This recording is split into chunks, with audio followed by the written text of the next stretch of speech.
ईरा की जिंदगी में वो दिन एक कयामत बनकर आया जब वो चंद लम्हों में खुशियों से खौफ की अंधेरों में धकेल दी गई। घर में रुखसती की तैयारियां हो रही थीं, आंखों में ख्वाब थे और दिल में अनजाना सा डर। माँ की आंखों में आंसू थे और बाप के दिल में बेशुमार सवाल। वो सोच रहा था कि क्या वाकई उसने अपनी बेटी के लिए सही फैसला किया है। कामयार, जो ईरा से सच्ची मोहब्बत करता था, इस दिन अजीब बेचैनी में मुब्तला था। दिल बार बार किसी अनहोनी की खबर दे रहा था, और फिर वही हुआ जिसका किसी ने तसव्वुर भी नहीं किया था। ईरा को दिन दुहाड़े अगवा कर लिया गया। ये खबर पूरे शहर में आग की तरह फैल गई। कामयार के लिए हर लम्हा एक सदी बन गया। वो पुलिस स्टेशन, अस्पताल और हर इस जगह भटकता रहा जहां से जरा सी भी उम्मीद वाबिस्ता हो सकती थी। सीसीटीवी फुटेजेस में एक सियाह गाड़ी दिखाई दी, मगर अगवाकार का चेहरा पहचाना न जा सका। दूसरी तरफ ईरा एक अंधेरे कमरे में बंधी हुई बैठी थी। खौफ उसकी आंखों में था, मगर दिल में एक उम्मीद जिंदा थी। कामयार उसे ढूंढ लेगा। अगवाकार की आवाज में नफरत और इंतकाम साफ झलकता था। ये अगवा पैसों के लिए नहीं बल्कि पुरानी दुश्मनी का नतीजा था।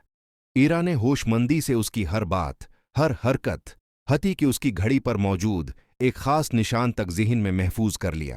कामयार की दादी, जो हमेशा मामला फहमी से काम लेती थीं, एक पुराने दुश्मन की तरफ इशारा करती हैं। पुलिस की तफ्तीश इसी रख पर आगे बढ़ती है। एक वीरान फैक्ट्री, खामोश सड़कें और अंधेरी रात। आखिरकार वो मकाम मिल जाता है जहां ईरा को कैद रखा गया था। एक नाजुक लम्हे में, जब अगवाकार जरा सी गफलत बरतता है, ईरा अपनी हिम्मत जमा करती है। पुलिस ब्रोक्त कार्रवाई करती है और ईरा को बेहिफाजत बाजियाब कर लिया जाता है। मगर कहानी यहीं खत्म नहीं होती।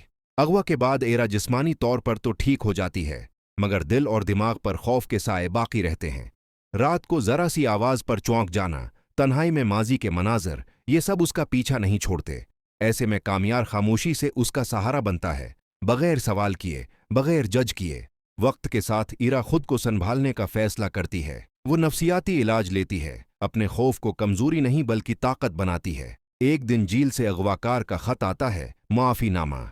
ईरा नफरत को दिल में जगह देने से इनकार कर देती है। वो माफ तो नहीं करती, मगर बद्दा भी नहीं देती। इसी लम्हे उसके दिल की जंजीर टूट जाती है। शादी के बाद जिंदगी में सुकून आता है, मगर अब ये सुकून शूर के साथ होता है। ईरा अस्पताल में ऐसे मरीजों की खास मदद करती है जो सदमे और खौफ का शिकार होते हैं। वो दूसरों के जख्मों में अपना दर्द पहचानती है और उन्हें हौसला देती है।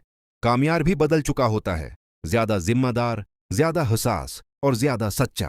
रात को दोनों छत पर बैठकर सितारे देखते हैं। ईरा धीरे से कहती है, अब मुझे खौफ नहीं लगता क्योंकि मैं अकेली नहीं हूं। कामयार उसका हाथ थामकर जवाब देता है, और तुम कभी अकेली रहोगी भी नहीं। इख्तितामिया, ये कहानी सिर्फ अगवा या दर्द की नहीं, ये हौसले, शफा, मोहब्बत और खुद को दोबारा पा लेने की कहानी है। मादी के जख्म शायद मुकम्मल तौर पर ना मिटें, मगर वो इंसान को मजबूत जरूर बना देते हैं। ईरा समझती थी कि वो सब कुछ पीछे छोड़ चुकी है, मगर कुछ जख्म ऐसे होते हैं जो खामोशी से दिल में सांस लेते रहते हैं। शादी के बाद बज़ाहिर जिंदगी मामूल पर आ गई थी, मगर रात के सुनाटे में कभी कभी वही पुरानी आवाजें, वही अंधेरे,